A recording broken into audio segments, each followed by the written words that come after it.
నమస్తే మిత్రులారా, welcome to AV news. So ప్రధానంగా నేటితరం దినపత్రికలు చూస్తే మైనంపల్లి హనుమంతరావు కేటీఆర్ నువ్వా నేనా అన్నట్టు రాజకీయం అయితే ఘాటుగా విమర్శనాస్త్రాలు అయితే ఇక్కడ కనిపిస్తున్నాయి. వీధి గుండాయిజం బిడా కేటీఆర్ నీకు సినిమా చూపిస్తా అంటూ కంటెంట్ అయితే మనం చూస్తున్నాం. ఇక్కడ కేటీఆర్ అయితే మీసాలు లేకుండా ఛాలెంజ్ చేస్తావా అంటూ ఇదొక వార్తను మనం చూస్తున్నాం. బీఆర్ఎస్ ది మీసాలు ఎవరికి లేవు, కేటీఆర్కి లేవు అన్నట్టు. మీసాలు లేకుండా ఛాలెంజ్ చేస్తావా అంటున్నాడు. రౌడీయిజం కాదు, రౌడీలకు వ్యతిరేకంగా పోరాడే హీరో క్యారెక్టర్ నాది అంటూ మైనంపల్లి ఒక మాట సింగిల్ డైలాగ్ చెప్తున్నాడు. దమ్ముంటే రా చూసుకుందాం, రౌడీయిజం కాదు, రౌడీలకు వ్యతిరేకంగా పోరాడే హీరో క్యారెక్టర్ నాది. ఛాలెంజ్ చేసేటప్పుడు ఫస్ట్ మీసాలు పెంచుకో కేటీఆర్, శవాల మీద పేరాలు ఏరుకునే రకం నీవు, నీ సంగతి ప్రజాక్షేత్రంలో తేలుస్తాం. ఫోన్ ట్యాంపింగ్, హీరోయిన్ల జీవితాలను మొత్తం నాశనం చేస్తేవి. గన్మెన్ లేకుండా అర్ధరాత్రి మాస్క్ పెట్టుకొని పోలీసులకు దొరికిన చరిత్ర నీది. బిడ్డ గుర్తుపెట్టుకో కేటీఆర్, నేను బట్టలిప్పి ఉరికిస్తా. సొంత చెల్లెలు బావ ఫోన్ టాపింగ్ చేసిన దొంగవరా నువ్వు. అడ్వకేట్ కుటుంబాన్ని నడి రోడ్డు మీద నరికి చంపిన పార్టీరా నీది. అమెరికా నుండి డైరెక్ట్ గా వచ్చి ఉద్యమకారుని నోట్లో మన్ను కొట్టితివి. ఇవన్నీ కేటీఆర్ ను ఉద్దేశించి మైనంపల్లి హనుమంతరావు చేసిన ఘాటు వ్యాఖ్యలు ఇక్కడ మనం చూస్తున్నాం. అరే కేటీఆర్ దమ్ముంటే రా చూసుకుందాం అంటూ కేటీఆర్ కు మైనంపల్లి ఓ రాజకీయ సవాల్ను విసిరినట్టుగా ఇక్కడ చూస్తున్నాం. ఇక కంటెంట్ లోకి చూస్తే, అరే కేటీఆర్ నువ్వు నాకంటే ఎక్కువ సోషల్ మీడియా సర్వీస్ చేస్తే నేను రాజకీయాలు వదిలేసి వెళ్తా, సోషల్ సర్వీస్ చేస్తే నేను రాజకీయాలు వదిలేస్తా. కేటీఆర్ ను ఉద్దేశిస్తూ మైనంపల్లి మాట్లాడిన మొదటి మాటని ఇక్కడ చూస్తున్నాం. అరే కేటీఆర్ నువ్వు నాకంటే సోషల్ సర్వీస్ ఎక్కువగా చేస్తే నేను రాజకీయాలు వదిలేసి వెళ్తా. బిడ్డ మల్కాజ్గిరి అల్వాల్కి వస్తా, నీకు ఏం చేతనైతే చార్పూట్ గానివి. అమెరికా నుండి డైరెక్ట్ గా వచ్చి నేరుగా పదవులు అనుభవిస్తున్న నువ్వు సిరిసిల్ల ఉద్యమకారుల నోట్లో మట్టి కొట్టినవు. సిరిసిల్ల నేత మహేందర్ రెడ్డి రోడ్డున పడేసిన చరిత్ర అనేది.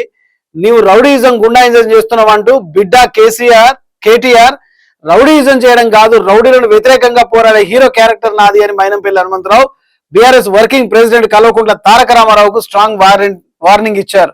కాంగ్రెస్ తో పెట్టుకోకు కేటీఆర్, బిడ్డ నీకు సినిమా చూపిస్తాం, అరే కేటీఆర్ దమ్ముంటే రా చూసుకుందాం అంటూ కేటీఆర్ కు మైనంపల్లి సవాలు విసిరారు. ఇది ఎట్లా ఉంది అంటే ఒక పిచ్చుక మీద బ్రహ్మాస్త్రం వేసినట్టుగా కనిపిస్తా ఉంది. కేటీఆర్ ని ఉద్దేశిస్తూ మైనంపల్లి హనుమంతరావు మాట్లాడిన మాటలు, అరే దమ్ముంటే రా చూసుకుందాం, నీకు సినిమా చూపిస్తా, నీ భాగవతం ఇప్పిస్తా, బట్టలు ఇప్పిస్తా. ఇదంతా ఎట్లా ఉంటుందంటే రాజకీయంలో ఇదంతా ఆరోపణలు, ఈ ఘాటు విమర్శలు ఎంతైనా ప్రత్యర్థి శత్రువులు మిత్రులు కూడా, శాశ్వత మిత్రులు శాశ్వత శత్రువులు ఎవరు కూడా ఉండనట్టు మరి రాజకీయంగా మైనంపల్లి గారు అయితే కేటీఆర్ ని గట్టిగా స్ట్రాంగ్ వారెంట్ ఇస్తున్నారు. ఇక చూద్దాం. మల్కాజ్గిరి నియోజకవర్గం అల్వాల్ ఓటర్లకు జాబితాపై మీటింగ్ వచ్చి అవాకులు చవాకులు మాడతావా బిడ్డ, కేటీఆర్ నీవు ఛాలెంజ్ చేసేటప్పుడు ఫస్ట్ మీసాలు పెంచుకో, ఆ తర్వాత మాట్లాడు అంటూ హెచ్చరించారు. కేటీఆర్ విపక్షంలోనూ అట్టర్ ఫ్లాప్ అయ్యారని గాంధీ భవన్ లో ఏర్పాటు చేసిన మీడియా సమావేశంలో మైనంపల్లి కేటీఆర్ పై విరుచుకుపడ్డారు. శవాల మీద పేలాలు ఏరుకునే రకం నీవు, నీ సంగతి ప్రజాక్షేత్రంలో తెలుస్తాం, నువ్వు ఏం మాట్లాడినా చెల్లుతుందని ప్రజలు భ్రమపడి ఆ భ్రమ నుండి బయటికి రావాలని, దాడికి ప్రతిదాడి ఉంటుందని స్ట్రాంగ్ కౌంటర్ ఇచ్చారు. కేటీఆర్ ఇష్టారాజ్యంగా మాట్లాడితే కుదరదని, బిడ్డ కాసుకో నీకు ముందు ఇంకా సినిమా చూపిస్తామంటూ ఘాటైన వ్యాఖ్యలు చేశారు. కాంగ్రెస్ ప్రభుత్వం చేస్తున్న అభివృద్ధి సంక్షేమ పనులను అడ్డుకోవడమే లక్ష్యంగా కేటీఆర్ హరీష్ రావులు డ్రామాలు చేస్తున్నారని ఆయన దురుసుగా మండిపడ్డారు. వరి ధాన్యం సేకరణ విషయంలో లారీలు అడ్డుకొని బీఆర్ఎస్ నాయకులకు ముందు పెట్టుకొని రైతులను రాజకీయ నాటకం చేశారని ఆయన మండిపడ్డారు. ఇక నడి రోడ్డుపై అడ్వకేట్ దంపతులను దారుణంగా చంపించిన పార్టీ బీఆర్ఎస్ అంటూ ఆయన తెలంగాణ ఉద్యమం పేరుతో అధికారంలోకి వచ్చి దళితులను సీఎం చేస్తానని చెప్పి మాయమాటలు చెప్పి అధికారంలోకి వచ్చిన బీఆర్ఎస్ పార్టీ దళితులకు 3 ఎకరాల భూమి ఇస్తానని, ఇంటికో ఉద్యోగం ఇప్పిస్తానని నమ్మించి తెలంగాణ ప్రజలను మోసం చేసిన చరిత్ర బీఆర్ఎస్ దాన్ని విమర్శించారు. మిట్ట మధ్యాహ్నం వేళ అడ్వకేట్ కుటుంబాన్ని నడి రోడ్డు మీద నరికి చంపిన చరిత్ర మీది అంటూ హెచ్చరించారు. సొంత చెల్లెలి బావ ఫోన్ ట్యాపింగ్ చేసిన దొంగ కేటీఆర్ నువ్వు అంటూ మరొక ఘాటైన విమర్శను కూడా చూస్తున్నాం.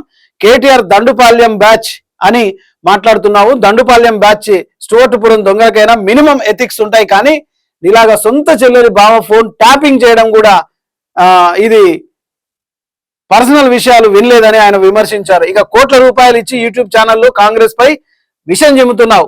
తెలంగాణ రాష్ట్రంలో కాంగ్రెస్ ప్రభుత్వం ప్రజా పాలన అందిస్తుంటే ఓర్వలేక కాంగ్రెస్ పార్టీపై 100 కోట్ల రూపాయలు వెచ్చించి యూట్యూబ్ ఛానళ్లు పెంచి పోషిస్తూ ఆ ఛానళ్లతో కాంగ్రెస్ పార్టీపై విషయం చిమ్ముతూ పార్టీపై బురద చల్లుతున్నామని విమర్శించారు. దమ్ముంటే రా, కాంగ్రెస్ పార్టీ ఇస్తున్న ఇందిరమ్మ ఇల్లు లేని గ్రామం తెలంగాణ రాష్ట్రంలో ఒక్కటైనా ఉందా? డబుల్ బెడ్రూమ్లు అంటూ సామాన్య ప్రజలను మోసం చేసినావు ఆయన విమర్శించారు. టిఆర్ఎస్ నేతలు మాట్లాడే మాటలు బట్టేబాజీ మాటలని తెలంగాణ ఉద్యమకారులను మోసం చేసిన అధికారంలోకి వచ్చి ఉద్యమకారులను అణిచివేసిన చరిత్ర మీదని, మీరు శవాల మీద పేరాలు ఎరుకునే బాపతని మైనంపల్లి విరుచుకుపడ్డారు. రాబోయే గ్రేటర్ ఎన్నికల్లో మీకు చుక్కలు చూపిస్తామని ఆయన హెచ్చరించారు. కేటీఆర్ సంగతి రాష్ట్ర ప్రజలకు తెలుసని, ఆయనతో ఏం కాదని పాదయాత్ర చేస్తానని ప్రగల్భాలు పలుకుతున్నాడని, అసలే షుగర్ పేషెంట్ అని, నీలా మాటలు మాట్లాడే వ్యక్తి మైనంపల్లి కాదని చేతల్లో చూపిస్తామంటూ ఆయన సవాల్ విసిరారు. తెలంగాణ రాష్ట్రంలో నేను చేసిన సోషల్ సర్వీస్ కేటీఆర్ చేస్తే నేను రాజకీయాల నుంచి తప్పుకుంటా అని మైనంపల్లి సవాల్ విసిరారు. మైనంపల్లి మాటల మనిషి కాదని, చేతల మనిషి అని, ఆ విషయం రాష్ట్ర ప్రజలకు తెలుసని ఆయన పేర్కొన్నారు. నాది హీరో క్యారెక్టర్ అని, జీరో క్యారెక్టర్ కాదని ఆయన పేర్కొన్నారు. ఫోన్ ట్యాంపింగ్ చేసి సినిమా హీరోయిన్ల జీవితాలతో ఆడుకున్న నీచ సంస్కృతి నీదని, గన్మన్ లేకుండా అర్ధరాత్రి మాస్క్ పెట్టుకుని ట్రాఫిక్ పోలీసులకు దొరికిన చరిత్ర నీది అని, ఆ అర్ధరాత్రి కేటీఆర్ చీకటి పనులు ఏమంటూ పోలీసులంతా నవ్వుకున్నారని, అధికారం ఉంది కదా అని మహిళల జీవితాలతో ఆడుకున్న నీవు హీరోయిన్లతో నువ్వు చేసిన చాటుమాటు వ్యవహారాలని తెలంగాణ ప్రజలకు తెలుసని మైనంపల్లి కుండగా బద్దలు కొట్టి బట్టలు ఇప్పేసినట్టుగా మొత్తం గక్కిపడేసిండు. అంత కోపం ఎందుకు వచ్చిందో మరి మైనంపల్లికి చూడాలి. మరి నీ నీచ చరిత్ర చెప్పుకుంటూ పోతే 24 గంటలు కూడా సరిపోదని పేర్కొన్నారు. సిరిసిల్లలో ఇసుక మాఫియా చేసి 100 కోట్ల రూపాయలు దోచుకున్న నీవు మా సీఎం రేవంత్ రెడ్డిపై విమర్శలు చేస్తే సహించేది లేదంటూ మాటకు మాట చర్యకు చర్య ఉంటుందని కేటీఆర్ కు స్ట్రాంగ్ కౌంటర్ ఇచ్చారు. మాతో పెట్టుకుంటే మైనంపల్లి బ్యాచ్ వచ్చి మీ తోలు తీస్తుందని, నాతో పెట్టుకుంటే మామూలుగా ఉండదు బిడ్డ అంటూ కేటీఆర్ కు స్ట్రాంగ్ వార్నింగ్ ఇచ్చారు మైనంపల్లి హనుమంతరావు. గాంధీ భవన్ లో జరిగిన మీడియా సమావేశంలో కాంగ్రెస్ ప్రతినిధులు, నాయకులు, మల్కాజ్గిరి మాజీ ప్రజాప్రతినిధులు, పార్టీ ప్రతినిధులు, కార్యకర్తలు తదితరులు పెద్ద ఎత్తున ఈ కార్యక్రమంలో పాల్గొన్నారు. ఇక ఫోన్ ట్యాంపింగ్, హీరోయిన్ల జీవితాలను మొత్తం నాశనం చేస్తేవి, గన్మన్ లేకుండా అర్ధరాత్రి మాస్క్ పెట్టి పోలీసులు దొరికిన చరిత్ర నీది బిడ్డ, గుర్తుపెట్టుకో. కేటీఆర్ నేను బట్టలిప్పి ఉరికిస్తా. సొంత చెల్లెలు బావ ఫోన్ ట్యాంపింగ్ చేసిన దొంగ ఊరా నువ్వు. అడ్వకేట్ కుటుంబాన్ని నడి రోడ్డు మీద నరికి చంపిన పార్టీరా నీది. అమెరికా నుండి డైరెక్ట్ గా వచ్చి ఉద్యమకారుల నోట్లో మన్ను కొడితివి. 2 పోస్ట్ ఫోన్లతో ఆత్మహత్య చేసుకున్న ప్రవళిక కేసు లవ్ మ్యాటర్ ని అన్న చరిత్ర నీది. హైదరాబాద్ ఓటర్స్ నిన్ను చూసి ఓటు వేయలేదు. వీడో పెద్ద సైకో కాదని భయపడి ఓటేసిండ్రు. నీవు మల్కాజిగిరికి వస్తానంటున్నావురా. నేను నీ సిరిసిల్లాకు వస్తావు బిడ్డ, రా చూసుకుందాం. సిరిసిల్లలో ఇసుక మాఫియా చేసి 100 కోట్ల రూపాయలు దోచుకుంటువి. మా సీఎం నీవు చేసిన అరాచకాలన్నీ త్వరలో తెలుస్తాడు, కాసుకో బిడ్డ. దళితులను సీఎం చేస్తా అంటివి, 3 ఎకరాలు ఇస్తా అంటివి, ఇంటికి ఉద్యోగం ఇస్తా అంటివి, ఇచ్చినావురా అంటూ ఆయన ఘాటుగా విమర్శించారు. దళితులను సీఎం చేస్తా అంటివి, ఇట్లా చెప్పుకుంటూ పోతే 24 గంటలు కూడా సరిపో. ఇంటింటికి ఇందిరమ్మ ఇల్లు ఇచ్చిన ఘనత కాంగ్రెస్ పార్టీది. మైనంపల్లి బ్యాచ్ వచ్చి నీ తోలు తీస్తుంది, నాతో పెట్టుకుంటే మామూలుగా ఉండదు బిడ్డ అంటూ కేటీఆర్ పై మైనంపల్లి స్ట్రాంగ్ వార్నింగ్, ఘాటు వ్యాఖ్యలు. ఫోన్ గాంధీ భవన్ లో కేటీఆర్ కు ధీటైన సవాలు విసిరారు. ఇక గ్రూప్ 2 పోస్ట్ ఫోన్ తో ఆత్మహత్య చేసుకున్న ప్రవళిక కేసు లవ్ మ్యాటర్ అన్న చరిత్రనేది. గ్రూప్ టూ పోస్ట్ పోన్ చేయడంతో ఒక విద్యార్థిని, ప్రవళిక అనే విద్యార్థిని ఆత్మహత్య చేసుకుంటే అది లవ్ మ్యాటర్ అని చెప్పేసి కొట్టేసిన ఘనత అనేది అని చెప్పి ఆయన చెప్తున్నాడు. హైదరాబాద్ ఓటర్స్ నిన్ను చూసి ఓటేయలేదు, వీడు పెద్ద సైకో అని భయపడేసారు. నువ్వు మల్కాజ్గిరికి వస్తానంటున్నావు కదా, నేను నీ సిరిసిల్లకు వస్తావు బిడ్డ, రా చూసుకుందాం. సిరిసిల్లలో ఇసుక మాఫియా చేసి 100 కోట్ల రూపాయలు దోచుకుంటువి. మా సీఎం నీవు చేసిన అరాచకాలన్నీ త్వరలో తెలుస్తాడు, కాసుకో బిడ్డ. దళితులను సీఎం చేస్తా అంటివి, 3 ఎకరాలు ఇస్తా అంటివి, ఇంటికో ఉద్యోగం ఇస్తా అంటివి, ఇచ్చినావురా. దళితులను సీఎం చేస్తా అంటివి, 3 ఎకరాలు ఇస్తా అంటివి. మీ చరిత్ర చెప్పుకుంటూ పోతే 24 గంటలు కూడా సరిపోవు. కేటీఆర్ నాకంటే ఎక్కువ సోషల్ మీడియా సర్వీస్ చేస్తే నేను రాజకీయాలు వదిలేస్తా అంటే, ఇక్కడ పదే ఏమంటుండంటే, నాకంటే ఎక్కువగా సోషల్ సర్వీస్ నువ్వు చేస్తే నేను వదిలేస్తా. నా బ్యాచ్ వచ్చిందంటే నేను తోలుడు తీసి బట్టలు తీసి కొడుతుంది. సినిమా హీరోయిన్లను మోసం చేసిన ఘనత నీది. ఇసుక దోచుకున్న ఘనత నీది. సిరిసిల్లలో ఉద్యమకారుల నోట్లో మన్ను కొట్టిన చరిత్ర నీది అంటూ గాంధీ భవన్ సాక్షిగా మైనంపల్లి హనుమంతరావు గట్టిగా సవాల్ వేశారు. నాతో పెట్టుకుంటే మామూలుగా ఉండదు బిడ్డ. కేటీఆర్ నువ్వు మల్కాజిగిరికి వస్తానంటున్నావు, నేను నీ సిరిసిల్లకు వస్తాను, నీ సంగతి చూస్తా. కేటీఆర్ వ్యాఖ్యలపై మైనంపల్లి హనుమంతరావు స్ట్రాంగ్ వార్నింగ్. గాంధీభవన్ లో కేటీఆర్ కు ధీటైన సవాల్ విసిరిన మైనంపల్లి హనుమంతరావు. మొత్తానికైతే రౌడీయిజం కాదు, నీది రౌడీయిజం అయితే నాది హీరోయిజం అంటూ మైనంపల్లి హనుమంతరావు స్ట్రాంగ్ వారెంట్. ఎప్పుడైనా నిఖార్సైన నిజాయితీ పరుడైన మైనంపల్లి ఎవరికి భయపడే వ్యక్తిత్వం కాదు ఆయనది. ఏదన్నుంటే కుండ బద్దలు కొట్టినట్టు, అది మంచైనా చెడైనా తన కార్యకర్తలైనా తప్పు చేస్తే ఊరుకునే ప్రసక్తి కాదు. అట్లాంటి వ్యక్తి కాదు, ప్రజల్లో ఉండే వ్యక్తి. ఎన్నిసార్ల ప్రకృతి వైపరీత్యాలు అయినప్పుడు మైనంపల్లి గారు ప్రజలతో మమేకం అయిపోయి వాళ్ళకి ఎంతో కొంత చేదోడు వాదోడుగా చేశాడు. ఒక నిజమైన రియల్ హీరోగా రాజకీయాల్లో వెలుగొందుతున్నాడు. అంటే రేవంత్ రెడ్డి గారిని ఒక మాట అన్నందుకు గాంధీ భవన్ సాక్షిగా మైనంపల్లి హనుమంతరావు కేటీఆర్ కు దాదాపు బట్టలు ఉడదీసి బజార్లో నిలబెట్టే అంతగా చేసిండు. మరి దీనిపై కేటీఆర్ ఎలాంటి సవాళ్లు విసురుతారో చూడాలి. ఇది ప్రత్యేక విశ్లేషణ. చూస్తూనే ఉండండి ఏవి న్యూస్. చూడండి ఎంత మంచిగా చైన్ గుంజుకొని, ముసలా దగ్గర నుంచి చైన్ గుంజుకొని పారిపోతున్నారు. ఎందుకంటే ఈజీ మనీకి అలవాటు పడుతూ ఎలాగైనా వెంటనే ధనవంతులు కావాలా, లేకపోతే జల్సా ఖర్చుల కోసం ఈ ఈజీ మనీ కోసం చైన్ స్నాచింగ్లు, లేకపోతే గుట్కాలు అమ్మడము, లేకపోతే గంజాయి, ఈ కొకైన్లు ఇవన్నీ అమ్మడం యూత్ పూర్తిగా పాడైపోతుంది. ఒకసారి ఆలోచించాలి. ఎందుకంటే పోలీసులు కూడా కఠినంగా వ్యవహరిస్తున్నారు కాబట్టి తస్మాత్ జాగ్రత్త. ఈ పిచ్చి పిచ్చి పనులన్నీ యూత్ చేయొద్దు, చేస్తే మాత్రం జీవితం బుగ్గిపాలు అయిపోతుంది. ఇక మరొక వార్తను చూసుకుంటే ప్రత్యేక సమగ్ర ఓటర్ల జాబితా సవరణలో బిఎల్ఏలు కీలక పాత్ర పోషించాలి అంటూ ఒక వార్త చూస్తున్నాం. ప్రతి అర్హ ఓటరు జాబితాలో ఉండాలో సహకరించాలి. జిల్లా కలెక్టర్ చాహత్ బాజ్పాయ్ కలెక్టర్ గారు అయితే ప్రతి ఓటు కూడా తప్పిపోకుండా చూసుకోవాలని ఈ నెల 25వ తేదీ నుంచి ప్రారంభం కానున్న ప్రత్యేక సమగ్ర ఓటర్ల జాబితా సవరణ కార్యక్రమానికి సంబంధించి హన్మకొండలో ఆమె అందరితో మాట్లాడింది. ప్రతి గురువారం వివిధ రాజకీయ పార్టీల ప్రతినిధులతో సమావేశం నిర్వహించి కార్యక్రమానికి సంబంధించిన సందేహాలు, అభ్యంతరాలు స్వీకరించి పరిష్కరిస్తామని ఆమె చెప్పారు.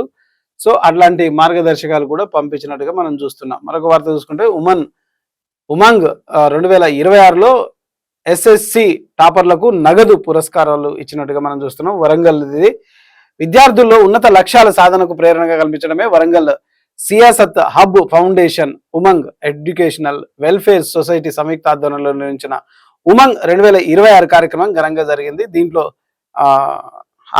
అమీర్ అలీ ఖాన్ మాట్లాడుతూ విద్యార్థులకు స్పష్టమైన లక్ష్యాలతో ముందుకు సాగాలని, ఉన్నత విద్య, ఉన్నత అవకాశాలను సద్వినియోగం చేసుకోవాలని, కష్టపడి చదివి సమాజానికి ఆదర్శంగా నిలవాలని, భవిష్యత్తులో అందుబాటులో ఉన్న కెరీర్ అవకాశాలు, కోర్సులు, ఎంపిక, నైపుణ్య అభివృద్ధి వంటి అంశాలపై విద్యార్థులకు మార్గదర్శకం చేసినట్టుగా ఇక్కడ మనం చూస్తున్నాం ప్రత్యేకంగా. ఇక మరొక వార్తను చూసుకుంటే కోలీ సమాజ్ ఐక్యతతోనే రాజకీయ సాధికారత సాధ్యం. మల్కాజ్గిరి ఎంపీ ఈటల రాజేందర్ అన్న మాట్లాడుతున్నాడు. దేశవ్యాప్తంగా కోలీ సమాజ్ ప్రజలు ఐక్యంగా ముందుకు సాగితేనే రాజకీయ, సామాజికంగా బలోపేతం కావడం సాధ్యమవుతుందని ఎంపీ ఈటల రాజేందర్ అన్నారు. ఇది పార్ట్ టైం ఉద్యోగం పేరుతో సైబర్ మోసం, యువకుడికి 67,000 టోకరా.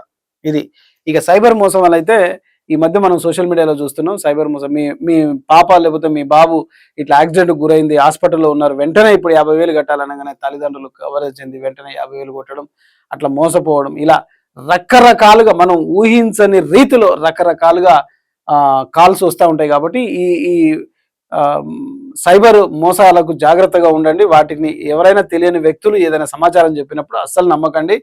ముందు మిమ్మల్ని మీరు పరీక్షించుకొని ఆ తర్వాతే ముందుకెళ్ళాలి తప్ప అలాంటి వ్యక్తులతో వాగ్వివాదం కూడా చేయొద్దు, వితండవాదం కూడా చేయొద్దు. వెంటనే ఫోన్ కట్ చేసి బ్లాక్ లిస్ట్ లో పెట్టేయండి. ఇది ఇక మహిళల భద్రతకు టీసేఫ్ యాప్ వినియోగించాలి అంటూ హన్మకొండ న్యూస్ ఒకటి మనం చూస్తున్నాం. She team CI Sujatha madam అయితే ఇక్కడ ఒక న్యూస్ అయితే చెప్తుంది. మహిళలపై నేరాలు, అగత్యాలు పెరుగుతున్న ప్రస్తుత పరిస్థితుల్లో ప్రతి ఒక్కరూ బాధ్యతంగా వ్యవహరిస్తూ నేరాల నియంత్రణ భాగస్వాములు కావాలని Warangal she team CI K Sujatha అన్నారు.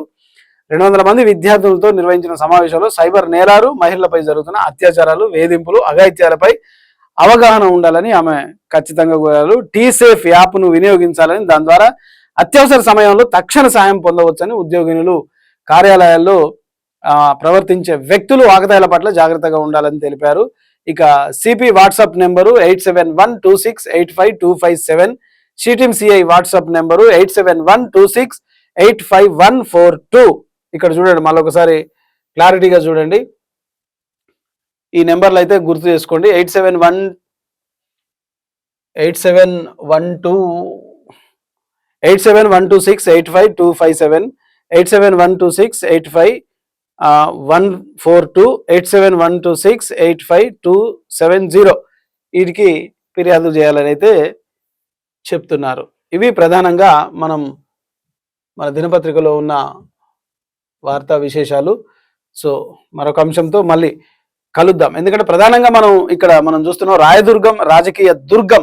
ఇది రాజకీయంతో పులుముకున్న రాజకీయ దుర్గంధంగా ఈ రాయదుర్గం భూములు అయితే ఉన్నాయి. ఎందుకంటే ఒక్కోసారి 40 కోట్లు ఒక ఎకరం పలుకుతున్నప్పుడు ఈ ప్రభుత్వం మధ్య ఇటు SBI మధ్య పూర్తిగా ఒక రాజకీయ దుర్గంధం ఉంది అన్నట్టుగా ఇక్కడ ప్రధానంగా కనిపిస్తుంది. ఇది ఇవాల్టి ప్రత్యేక విశ్లేషణ. తిరిగి మరొక విశ్లేషణ కార్యక్రమంతో మళ్ళీ కలుద్దాం. చూస్తూనే ఉండండి AV న్యూస్.